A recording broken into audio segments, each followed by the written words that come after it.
welcome to the Box I Live In podcast with me, Ben Reeve, and Blake Howard. Hello, Blake. Hey, Ben. How are you, mate? Very good, thank you. And my special guest today, somebody that has basically, the box has reunited us, because I hadn't seen this gentleman for about 10 years, Mr. Adam Lindsay. How are you? G'day, Ben. I'm very well. Very well. Thanks for having me. My pleasure. So Adam and I, Blake, go way back. We first met in Dublin. When was that? 93. And we'd both gone over as Englishmen to work in Dublin at the time when they were setting up the whole tech thing. So we were working for Dell Computers. Yep. And we sold for a living, didn't we? And we it was like start of the Celtic Tiger. That's what it was, wasn't it? It was. We started the Celtic. We didn't start the Celtic Tiger. We were part of the beginning of the Celtic Tiger. But, you know, being an Englishman in Ireland at the time was interesting because there was still a lot of the trouble. So we were still a bit of a novelty. Some of us loved us, some hated us. But I think we had a good time because it was starting a booming business. And it was all about direct sales, which I think we'll talk about later on today. Yes. But that was I think that was actually probably my upbringing in a business that's put me in good stead. The whole idea of actually running a business. 100%. And the Dell phenomenon at that time, you can't underplay, was just a rocket ship. It really was. So while everybody stuck around and made millions through the stock options, you and I both came to Australia. I think that was it. We ran away as quickly as we could. It all got a bit serious. So last time I saw you, and look, let me first of all introduce the listeners who you are, because not only are you an old friend of mine, but you are also a bit of a phenomenon I've discovered. Because when I started having a look at, like, and I know what you're doing at the moment, you know, from an eco cleaning products perspective, but I do love this quote. I said it was an article that was online. You can spring this on me. I know. It feels like, meet Australia's cleaning king.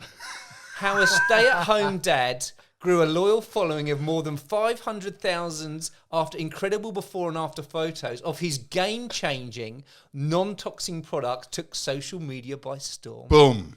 Look at that. We're at 1.3 million now. Are you? Since that was written. So tell everybody who you are and what you do. Like, what have you founded?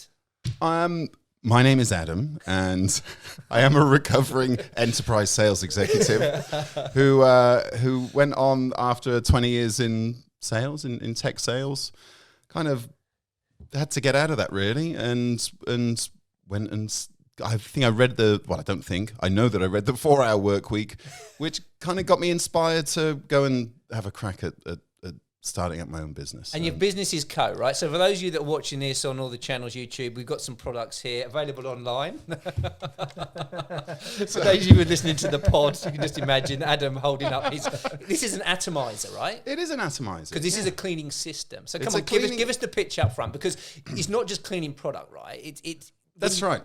Okay, let's quickly get that one. So if you imagine when you're walking down the aisle in a supermarket, if you've ever done this, Ben, and you have to go and buy some cleaning products, you are presented down one side of that aisle with a myriad of different choices of cleaning solutions, creams, potions, foams, all the rest of it. And then on the other side are the tools, you know, the accessories. So the cloths, the mops, the buckets, everything like that. And as a consumer, you have to walk down there and you have to curate your own cleaning system for the home. And, you know, I had done the same thing. I was a stay-at-home dad sort of around about 10 years ago, sort of through for a number of years, whilst I was fudging around trying to come up with entrepreneurial Well, you were being ideas. an entrepreneur. I was you being an fudging. entrepreneur. We discovered that the other day. I don't have time for a full-time job of being an entrepreneur. And, but I was making use of myself by doing all the cleaning and cooking around the home. And I had sort of created in this, I'd realized that, you know, I'd been a victim of this sort of setup, which has been sort of around for 70 years, if you like, really, of this supermarket, you know, brands selling lots of different products. And, you know, the result of that is under the kitchen sink where you keep all your cleaning products is just a jumbled mess of different products and a confused, not well thought out cleaning system to clean your home with a lot of questionable chemicals and all the rest of it. So I guess being a little bit of a contrarian at heart, I kind of saw that there was, you know, an opportunity, to do something better around this. And everybody, you know, I kind of knew when I sort of started to ask the question, was suffering the same situation, but just took it as that's just how it is, you know. And the opportunity came, it's a longer story than we'll do now, but the opportunity came to engage with some clever scientists at the University of New South Wales. Now you are sounding like an advert. To create, you know, let's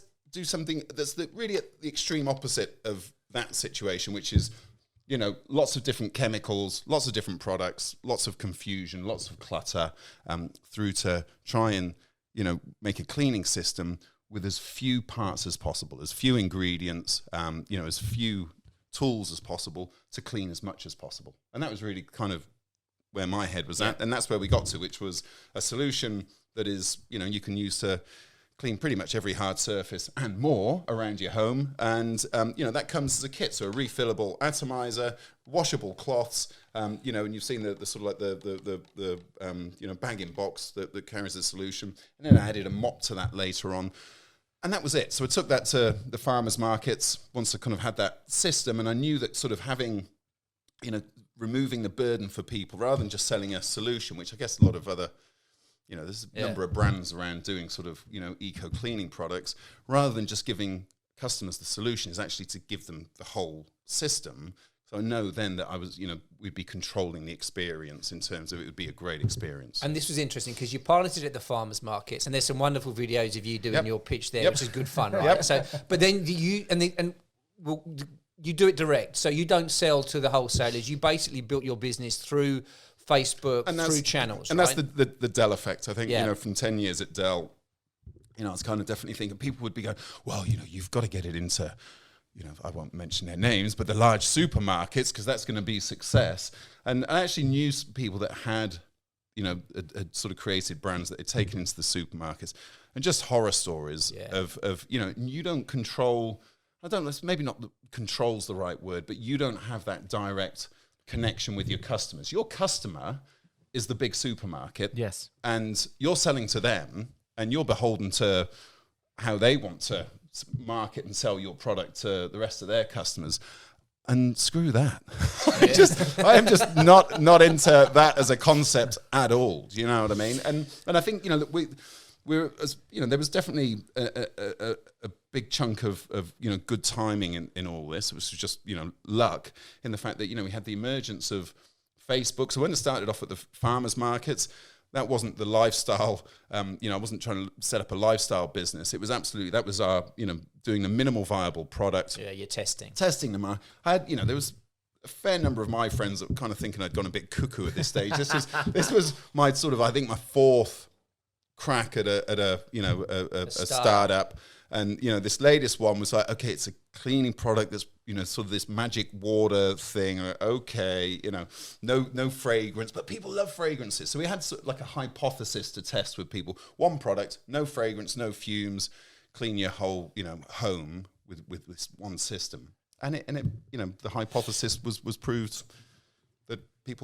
Okay, and you've been able to scale it. So what's interesting for me, and I think we can talk some more about the business now, but I want to go back to how you got to the farmers market almost, because as I said, 10 years ago when you and I probably last caught up, and we were down in Melbourne, right? And you just reminded me as well. I think at the time we kind of made a pact, right? I was going to write a book. That's right. Which I still haven't done. Have you not? No. Well, I've got an online.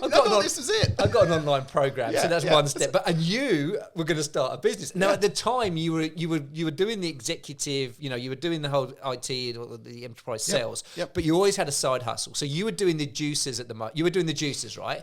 So how did you get from enterprise sales executive doing the juicing business as a sideline to where you are today? So I'd been, as you know, Ben, I was kind of partial to a bit of a party lifestyle, which technology kind of afforded, the tech sector kind of afforded me. That was the other thing. You're also DJing as well. I said, this is why you're a man of many talents. All this kind. I was having a fun time as a young guy, and I think all that sort of started to get to a point of like, hold on, are we getting any new experiences from this? And I had a bit of a sort of a I don't know. I decided to make some positive changes. So I gave up the cigarettes, challenged myself to run a marathon, and I got into... So you had a midlife crisis. I had it, but it was like a premature midlife crisis. I was only like 35, but But I decided that that's what I was going to do. And, I think we were just talking about it earlier on. If I get into something, then I'm going to get really. This is where you and Blake. There's a fellow obsessive. No, but it is. There's an absolute Kindred obsessive. not nerdiness, but there's this obsessiveness that comes in. Right? That's right. So, and I got really good at partying and then sort of started, after 20 years of that, it's like, okay, we're going to park that one now. I think I've maxed that out. And so I'm going to get, really good at getting into health. So, like I say, drop the cigarettes, which is the best thing I think I've ever done in my life, I have to say. I kind of still can't believe I even did used to smoke. But, then got into running, did a half marathon. I think I started with a city surf, then a half marathon. This is all in the space of about 2 years, and then a full marathon. And then by that stage, I was getting into healthy eating. That's where the juicing came in. And when I saw you, I think I think the company I was working for was an American startup, had just been acquired by EMC. I had some stock options again. Yeah.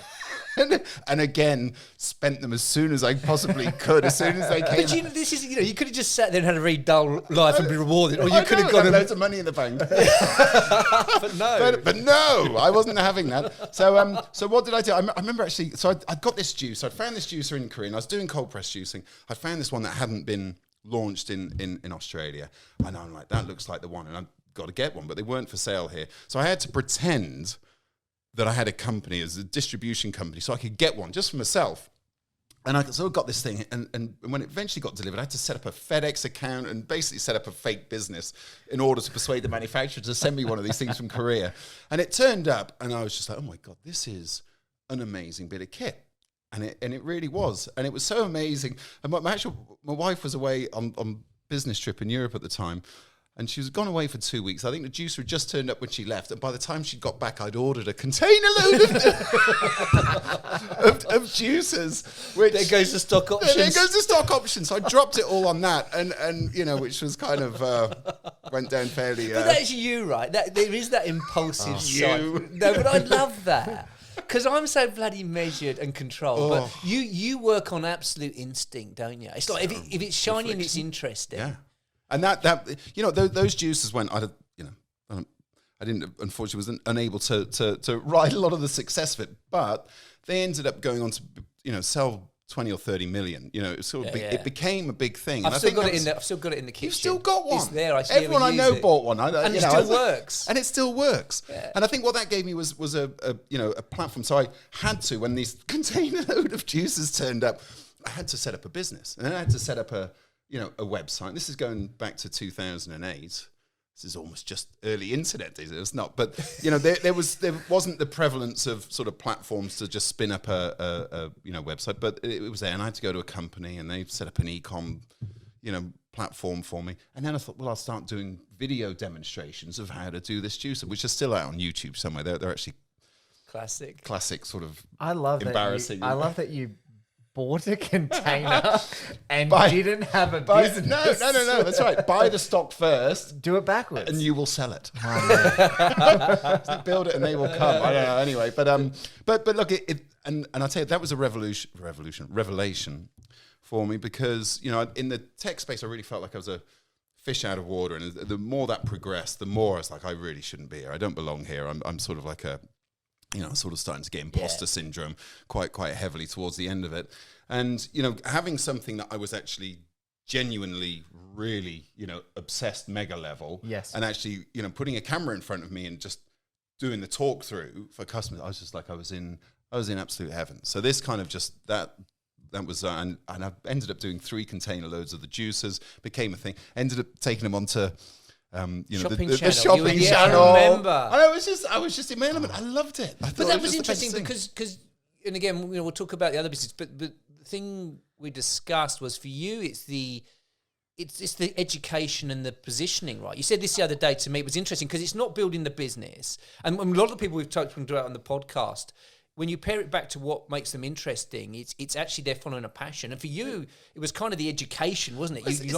It's the education, but I it's kind of I'm just a natural born. I like to share tips with people. I like to, if I find a good thing, I will tell, I'll spend an hour with a stranger sharing like a top tip about something. Do you know what I mean? I just love top tips. Do you know what I mean? So if I've got something that I genuinely think is worth sharing, it's just, I'll just do it anyway. And if I get paid for doing it whilst I'm, but I can't do it. And I think this is a thing that I learned through, tech, is that if I don't actually really believe in it, and I had a number of jobs, I actually had a lot of jobs in technology. if I hadn't bought into it, and I was kind of didn't understand that at the time, but if I hadn't bought into the concept or the technology, I was terrible, and I'd really struggle with it, and it would just be I'd just be a shit salesperson. But on the occasions where there was something, man, I'm really digging this. This is amazing. It was kind of, and then that went up 10x when I got the juicer, and I'm like, oh my God, this is a... Yeah, so then it's interesting because, the juicer stuff, and obviously that kind of things changed, and then you've had other, and you sort of mentioned there that when you got to the farmers markets with the and we call it Adam's magic spray, by the way, because we were the early adopter. My kids were all over it, and it was so funny because when your kids go through that stage, and if Alice was a teenager, and it was like, right, well, if you want pocket money, you've got to clean the house, and so we gave her your magic spray, and I had this vision. We used to go out on a Saturday, and we'd come back, and she'd be in the kitchen, and she'd have like one earphone in, like classic teenager, with your spray and a mop, like just doing this. And and then and I'm like, is it the spray or is it her? I don't. Apparently, it was her. Until the end, we said it's better to pay her and not do it, and we'll do it ourselves. There you go. So when you've got the farmers market, you kind of said some of your friends were looking at you now because you were a bit of a serial offender, right? Yeah. So you went from the sort of juices to then, what else did you try? Dude, the other big one was, I say the big one, the one that took up a lot of time and resources. It wasn't actually really very big. Was my fermented vegetable brand called Culture Club, which I thought was very clever, spelling that with K's. And anyway, it was like, come again. There's a time for that.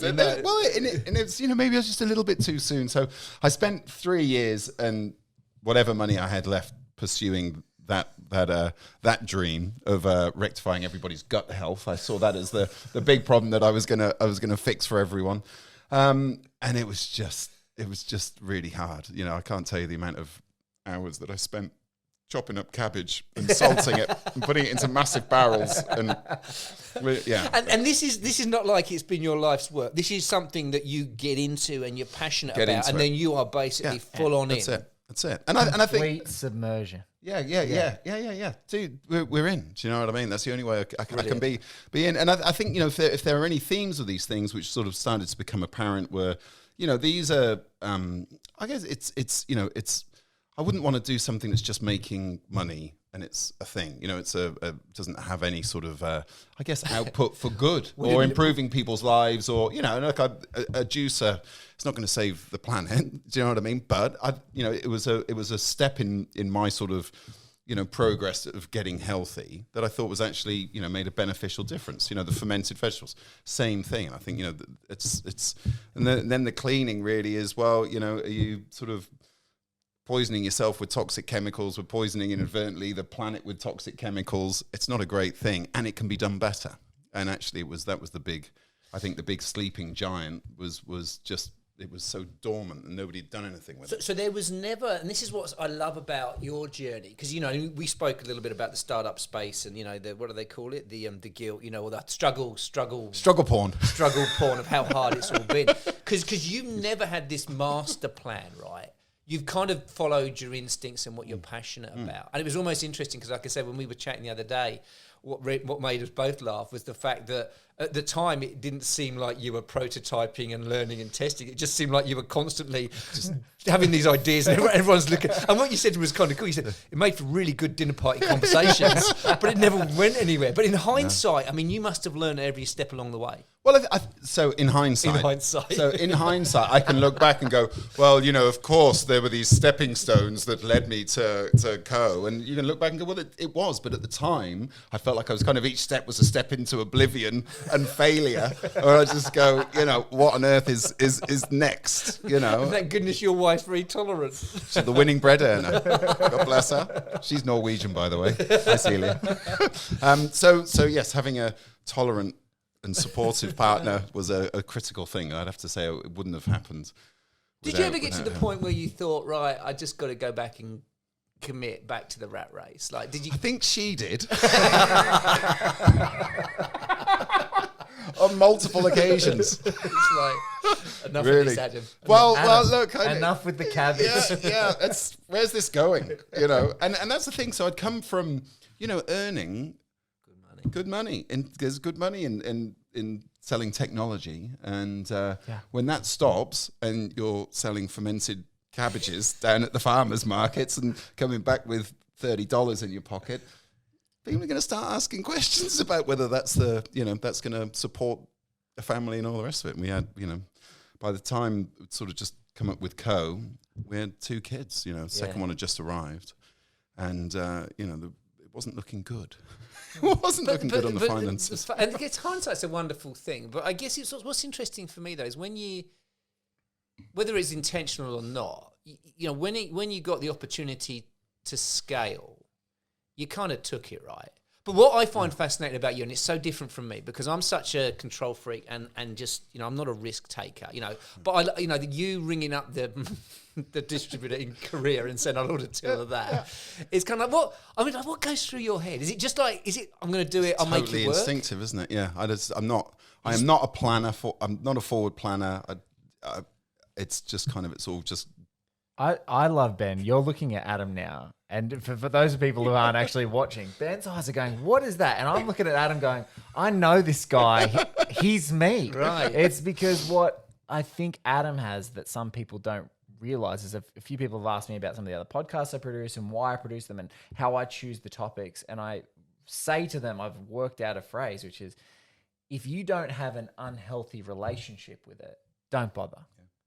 Because when you need to pursue something with that tenacity and that level of obsession to really hit what you want to deliver creatively or personally or professionally, and then B, to have the endurance to do so, I just call the shorthand for me is unhealthy relationship. Unhealthy relationship. I must, and the compulsion of the advocating for something that you're passionate about. It's like, it is kind of this unhealthy relationship, but that's what you have to fuel. It's like you find this weird thing where you lean into that. But neither of you have gone after the commercial success as the prerequisite. So I think this is the interesting thing in the startup world. Yes, is you got a lot of people that have good ideas, but I think they get sucked in by the commercial viability and what the money on the table, which again I think is always interesting. But it's for me, I wonder then, because most of our listeners won't be as compulsive as you two. So I wonder whether they're just destined, they're listening to this thinking, oh, thank God I've got a nice, safe job. Yeah. Because you can't train that. You can't teach people to be like that. But what you're saying is it's about following the passion, right? Yes. It's finding the things that keep us motivated and engaged, and whether it turns into something great, but if it doesn't, have fun doing it. I mean, that's what I get sense with you. You've had a lot of fun along the way, right? Yeah. There's been a lot of fun. There's been a lot of tears as well. But you bring up an interesting thing though around that sort of passion, because we were sort of talking the other day about that. It is, is it a good idea to turn your passion into a business? Yes. And the answer is probably no. Well, no. I think that comes back to this idea of don't let what you love become a burden. I think that was the phrase. So when we did podcast 2, we talked about this, how do you get out of corporate life? And I think that's the key. Because I think the challenge is, and this is what's interesting with you, Adam, is because you'll give it a go, but there has been this commercial savvy behind it. And maybe it does come back to the Dell days, right? I think I've underestimated that. I think for the whole of my training career, it's the commercial acumen that I've got from working in a business that is a direct business like Co is now, which means that you have control literally of, from customer through to marketing, through to sales, through to distribution.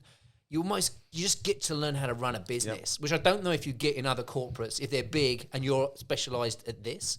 So for me, it's interesting because even though you've tried all this stuff, there has been this commercial acumen at the back end, which says if you ever got the opportunity to scale like you have done, you've gone for it, right?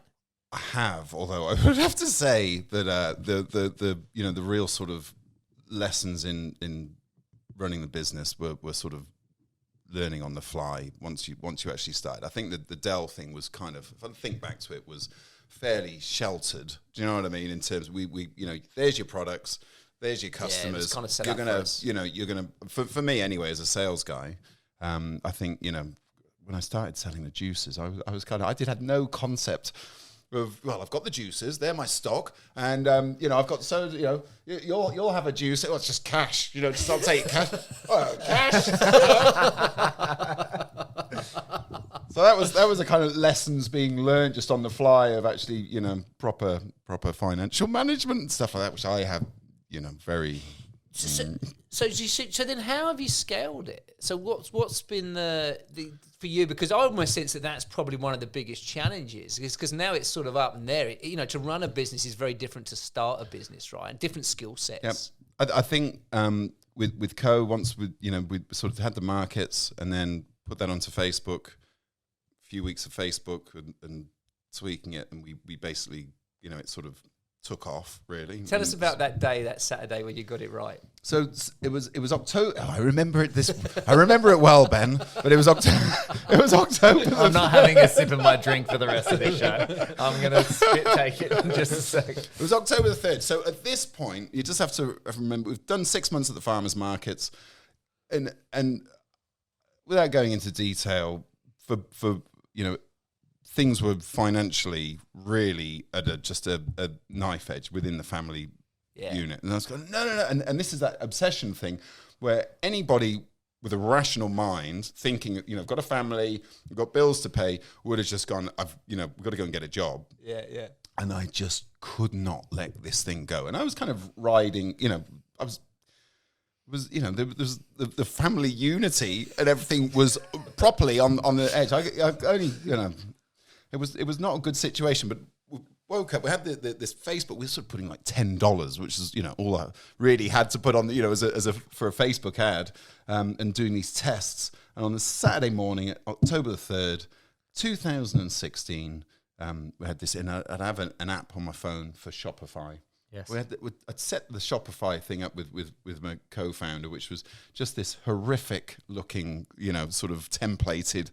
It was just shouldn't have been able to sell anything. And then, the app would make a sampled old school till noise whenever you got an order. It'd go cha-ching like that. And it was like a little dopamine hit that we'd get. We'd had the website up for about sort of 3 months, and occasionally we'd get a ka-ching, and it'd be like that. You go, who was it? And it would be like some friend or one of the customers from the farmers market. So you really hoped it would be somebody you didn't know, and you couldn't sort of face stalk back to knowing them, because then it would have been somebody from the internet had actually who'd come and bought from some you. random. And so occasionally you get that dopamine hit. On this Saturday morning, we had this video up, and it was just me at the farmers markets, basically doing our sort of sales pitch that we'd give to customers. And I got this cha-ching in the morning, and then a couple of minutes later, cha-ching, cha-ching, ching, ching, ching, ching, ching, ching, ching, ching, ching. It was like a Las Vegas moment. And it was our pennies from heaven moment. And I remember saying to my wife, winning bread earner, I was like, this is it. This is the moment. And she's like, what do you mean? And I was like, we're on the biggest marketing platform, on the planet at the moment, really. And all these people, all these ka-ching chings, there's one from Perth, there's one from Brisbane. I don't know these people. And they're buying off our pitch and the concept, and that sort of like that marketing setup. And it didn't stop. It just kept on going. And then it just created a whole load of chaos because we had to then supply the product, which turned into a whole supply chain, dramas. But that was the beginning of it. And hasn't stopped since then, really. Been crazy. And you enjoy it? I do. I love it. It is. The analogy I was just thinking about this on the way here. At the same time when that happened, we just had our second child, our daughter Mimi, a few months before, and it was like giving birth to another child. I could probably get shot for saying that. What do you mean? That's like having a child. It's nothing like having a child. No, I don't mean in the physical sense of giving birth, obviously. I've heard, you've said that because you were on the Australian Post. I didn't say the physical sense of giving birth. On the Australian Post, though, you talked about that. Having it almost goes like your third child, right? It is, and it's like I've just got to tread carefully here. Founding a business is incredibly demanding. It's relentless. you're always on. Those are the parallels that I see with having a baby. Do you know what I mean? You're kind of like, you can't leave them alone. You know, if you do, and there's no manual. There's no manual. You're learning on the fly. There's no holiday. Shit's everywhere.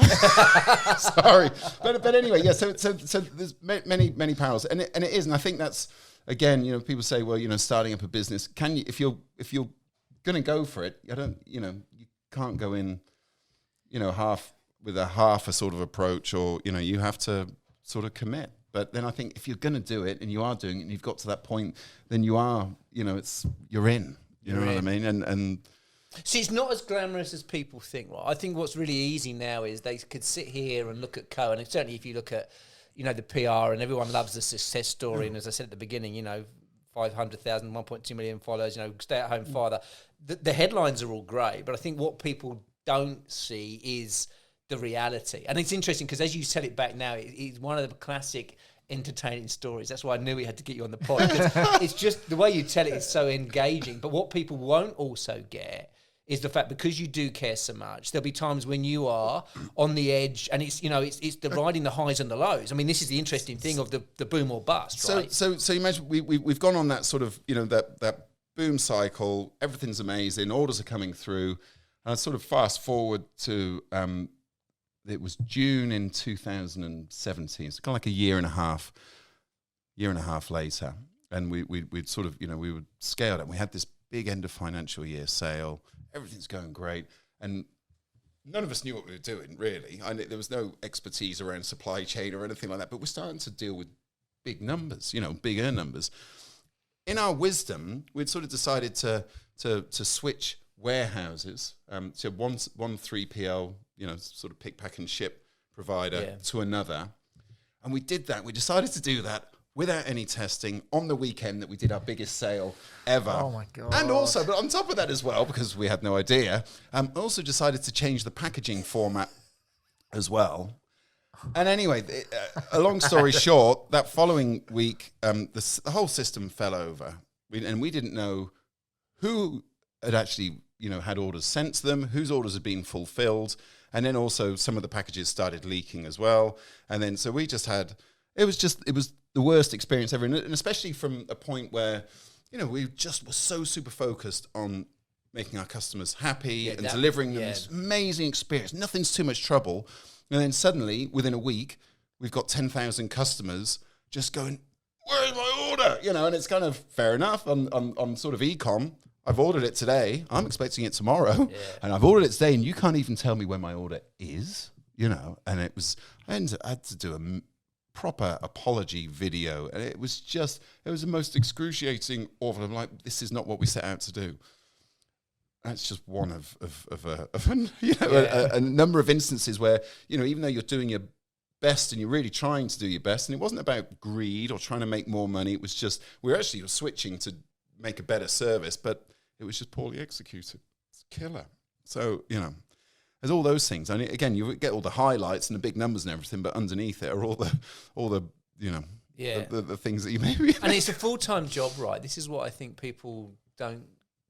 There's no going home or switching off. I mean, it is, and particularly if it's an e-commerce business like yours, and it takes constant attention and work. I'm finding that with the box, and it's interesting because I thought, oh, well, you put a program out there, you do a bit of marketing, and then you can just walk away. But the reality is, you got to keep educating, keep talking, keep it current. And I know all this stuff, but again, it's until you're in it and you're doing it. And maybe that's the other thing, right? I mean, that's credit to, I think, around this table, is we've given it a go, even if we've had no idea where it's going to end up. I mean, I try and minimise it and plan it, and it still goes completely where I don't want it to go. And then I'm like, hang on, this shouldn't be like this. The textbook says no, And you have total responsibility, right? So if you're doing it yourself, you're not in a big organisation where you can go, that was Steve's job down the road, it's like Steve Jobs. Yeah, Steve Jobs.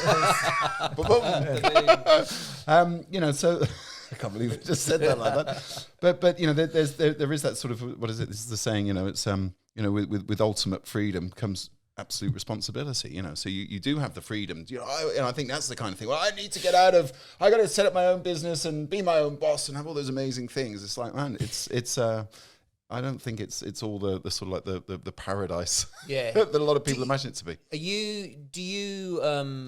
Running a business versus building a business are different skill sets. Yes, And totally. as you get scale for you, I do wonder whether some of your people in your business would see you as a bit of a liability.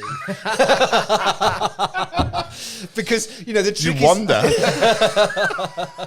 it's a good job we know each other well, right? 100%. Because 100%. you almost have to be reined in. Like, do you have to have a team around you that We basically... just not talk about this. I ain't get like No, because I think that's a different skill set, right? 100%. 100%. I'm not. You're the ideas man. I'm best. I'm in my happy place, talking to customers, coming up with new ideas to solve problems, and you know that's the area that I like. Again, I said, you know, put a spreadsheet in front of me, and sort of eyes start to glaze over. I'm not an operational guy, and they're very different. They're very different sets. I will say though, not to the importance of a well-run operation is you know it's paramount for a good business. But I say that operational stuff you can generally learn. I think in that sort of startup thing is you know, and the sort of creative thing isn't necessarily. It's more of a, I think, kind of type of person that you might be. I think it comes back to the passion and the front. Be honest with you, the swagger. You know, that's Swagger. you've always had swagger, right? Even before that was a term that people used. I think that's why in Ireland it was always fun, because you were always like kind of out. I mean, I was out there, right? I mean, but I was out there in a much more sort of structured corporate way, whereas you genuinely were out there, right? Which always made me, and I just thought, I'm going to stand next to this bloke, because one, it was always good fun, and two, the ladies always like to talk to you, and the trouble is, it was competing for being the funny one, you know what I mean? And you just had, and I used to come along, but I could only literally do a weekend, and I had to have about a month off. I'll be still going a month later. you hadn't stopped. I'd gone home, had a nap, and done something. So I think it's I've got a risk appetite. I think that's the other thing. Yes. I've never thought I've no pension or anything. Do you know what I mean? Yeah, I don't think about the future, and that to me, saving and planning and doing all those kind of sensible things, it just sends me to sleep. And I've thought for pretty much all of my working life, I go, well, if I'm having to save for something, then that's kind of almost admitting defeat. Do you know what I mean? that I'm not backing myself to pull off something big down the road, which is not. It is a roulette's guide to life. Is Adam's life? It's like it's this number. Roll the dice. It's coming. Yeah. It's coming up. I wouldn't advocate that to anybody. Has that changed though with kids, or is that just about like great partnerships? Obviously, like whether it's business or personal partnerships. So my wife has a fantastic job. She's super grounded. She's conservative in terms of her approach to all other things. I think I drive her absolutely mental. But yin and yang. It works. I don't know, but I wouldn't have. There's absolutely no way I would have been able to follow my entrepreneurial, endeavors if she hadn't been around. And actually, that's again, I wouldn't have advocated that. I think I could have maybe approached that in a more collaborative way, rather than just go, no, I'm going and doing this, darling, the bills and stuff. But look how clean the house is. And dinner's on the table. Yeah, 'cause that's the other thing, right? You could cook as well. Cooking. So I don't know whether I think I'm going to ask it, because we did a conversation which was about, I'm a professional, get me out of here, where we said top 10 tips to kind of, or just the top tips to make the transition from sort of corporate life. And I'm interested in because I think your approach is kind of the unorthodox one, but there's still lessons there. So there's people in your situation, sitting there, good at what they do, but ultimately with this hunger for more. Like, given all your experiences, what advice do you give them? What should they be doing if they want to get out? I think the only way you will know is to do it. I think I spent probably about 20 years sort of engaging in what I like to call idearea, which is just a constant stream of uncontrolled ideas, and it doesn't really need to be explained, does it? But, and I sort of, that was kind of one of the things I used to enjoy, was just sort of coming up with business ideas, but they never got past that. And I think, that was kind of good fun. But is that advice? There's no advice there for that. You have to get in and do it. I think you can talk around it for as long as you like, but if you're serious about it, then you have to execute something. and do something. Buy a couple of cartons, Do buy a something, couple of caseloads of in whatever. corporate speak, but I think you nailed it, which is like you actually have a risk appetite. Yeah. Like people talk a big game about risk appetites, but it's like, I'm in. Yeah. And to have that genuine appetite that like I'm hungry for this, that's what it means. It's a genuine hunger as opposed to this lip service risk appetite. Because you're like, okay, I can to container. Like there's a difference. There's a difference in outlooks. I remember, whenever I remember the company that I was working for, and they got acquired by a bigger company, and I just thought that was the most exciting thing ever. And yet there would be, colleagues that I'd have who would be like, oh my God, have I got job security? But to me, it was like, oh, there's some new shit that's going to be going on now. Do you know what I mean? Oh, what's going to go on there? But that sounds like great fun. So, there's different people have a different approach to it, but I always am attracted to newness, new things going on. And, that sort of is a risk appetite, I guess. So your advice is basically, I mean, in the design thinking terms, it's called ideation, right? It's have a lot of ideas. I like idea better, but I think that ideas. What is it? Execution is the multiplier for ideas. But then the point is, you've got to do something. You have to do something. So again, just looking back on that hindsight, I was doing things, and although they were kind of a lot of abject failures in doing those things, I was actually, and I look back at it, because I used to question myself and go, I can't stick to anything. I sort of try these little projects, and it was almost like it was kind of, it was like I'd have these sort of girlfriends, which were these like new ideas or new business ideas, and I'd get really animated, and I'd be telling sort of friends, I'm onto this new sort of business, and they go, oh, that's great, and I'd get everybody sucked into it, and then I'd see sort of those friends about a month or two later, and they go, how's that idea going? It's moved on from that. We're still on that one. God, I'm over here to the new one. So, but what I was doing, I really did have a sort of a bit of a crisis of, I can't stick to stuff, and I keep reading these sort of, self-improvement books like you must stick with stuff. Yes. I am not sticking with stuff. What am I doing wrong? But I kept going, and I kind of can look back on it now with hindsight and go, well, actually, they just weren't the right things.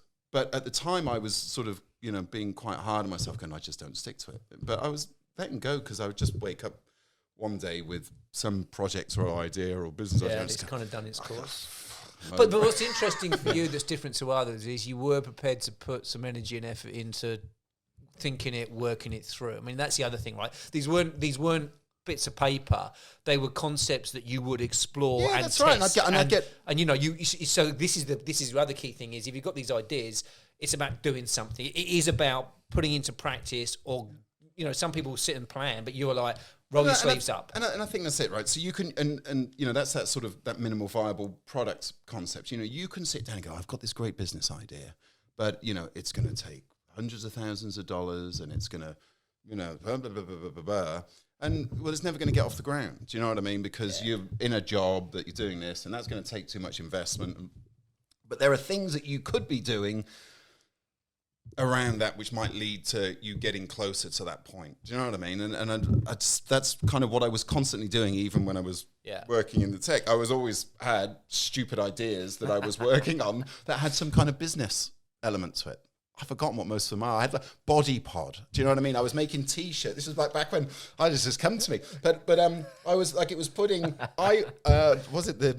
iPods into wearable things, right? And I had it was a great name. You're ahead of your time, mate. Body Pod. BODIPOD. It was brilliant. I had the domain for it. Our listeners, he's just given that one to the universe. But I had like little wristbands. You could put your iPod in and everything.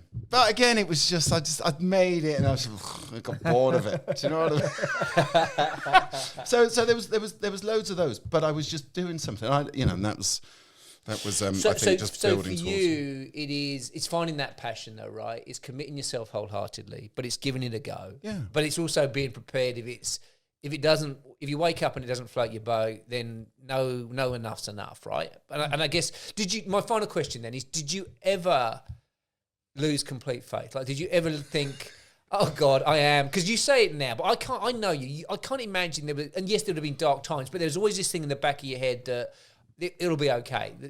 Or did you ever get to the point where you think, oh my God? No, I got quite depressed after I finished it with the fermented vegetable thing. Is that because you stopped taking it? Well, no, but look, I was like, no, it still kept eating it. But I'd gone and really, I'd sort of put everything in to being Mr. Fermented Vegetables, right? And then I remember it kind of, I just got to this point, it's like, it's just not going to happen. I'm going to need millions of dollars for it. And a little bit of the fermented, it just died in me. And I was just like, oh. And I was like, what am I doing? I'm like, I'm in my 40s. I got 2 kids. I was Mr. Fermented Vegetables. Who am I now? And I just didn't have anything. And actually, I got quite depressed about it. And then I carried on cooking and cleaning. And then, another thing came along. But I guess I was always still, even at that point, I was still open for whatever the next thing was. And that's that's the mindset, I guess. But I also think then that's also you're following those instincts, as you said, right? It's the staying open. And, what's worse, you sitting there or crushing, going back to a corporate job, and that was the worst. That was so we'll make not it through work laziness. No. But it was just because when you've been out in the open, it's hard to go back and march to the beat of someone else's drum. My defense to my wife, and she'd be like, can you just go and get a job back at corporate? It's paid so well. And I'd be like, look, I'm at home. I'm doing all these ideas. I said, it's not like I'm sat on the sofa watching reruns of Oprah during the afternoon. I'm actually working. It's not generating any money at the moment, but I was onto something. But I think that's another interesting one because it's how you define work. Because at the time it's always easy. Well, I think my wife would have defined it as something that pays the rent. So very quickly, I mean, the future for Co, new products coming down the line, the whole piece. I mean, it's exciting, right? I mean, this. Have you got any other ideas in the plan? Yes. But now the ideas are within Co, or have you got other businesses? Like, what's the future look like for you? Look, totally focused on Co. Where I'm going to take that is as a total, without giving too much away, but a total home cleaning system delivered through your letterbox. And that's as much as I can tell you at the moment. But it's going to be have you what I want to do is just basically eliminate the need for people to go down that aisle in the supermarket and try and curate their own cleaning system and make that super simple, take that bane out of your life, and you can do more interesting, fun stuff, like set up a business. Absolutely. Well, I want to thank you because I think when I said to Blake, we're going to get Adam on, he's like, okay, who's Adam? And I said, well, we just need to find out. Because I think it's an absolute joy because what it is, it's this unbridled enthusiasm and passion that you bring with a sense of humour. Thanks, and and what's exciting though is what you have created and the story that what you've got there. As I said, I mean, the business is interesting. We can run a whole hour on the business itself, but I think the story that gets us there kind of fits with what we're doing. So brilliant, Adam. Thank you. This is just a joy, Ben. Yeah, I mean, it's the enthusiasm and the buoyancy after multiple abject failures is just incredible. Well, as I said last time, I said my family are like, you know some interesting people, Dad. And I'm like, I know all these sort of... And they're interesting, right? Because it's not formulaic. And this is what I think about with this for others. But you got to break the mold a little bit at times to do things differently. And but I think it does come back to that one, finding this passion that we've spoken about and having this awareness, but then also being prepared to give it a go. And so we finish off all these podcasts, Adam, with this phrase that when all is said and done, more is said than done. And I like the fact that you did talk a good game, but you did deliver. And so you're 1-0 ahead of me because you built a business. I haven't written the book yet. The book is on its way, though. Well, it's coming as a product of what I've done. I built an online program instead, so I don't sit here feeling completely guilty. But it's nice that after 10 years of making that commitment in a pub in Melbourne, and you remembered it, we've actually done it. It makes you feel quite good about myself. It's great, isn't it? We've closed the loop. Thank you very much. Appreciate your time. Thanks, guys. Appreciate it. If you want to find Adam and his product, go online. Co.com. And equally www.theboxilivin.com if you want to understand about yourself and how to future-proof your career. Brilliant. Very good. Thank you. Thank you. Check it out.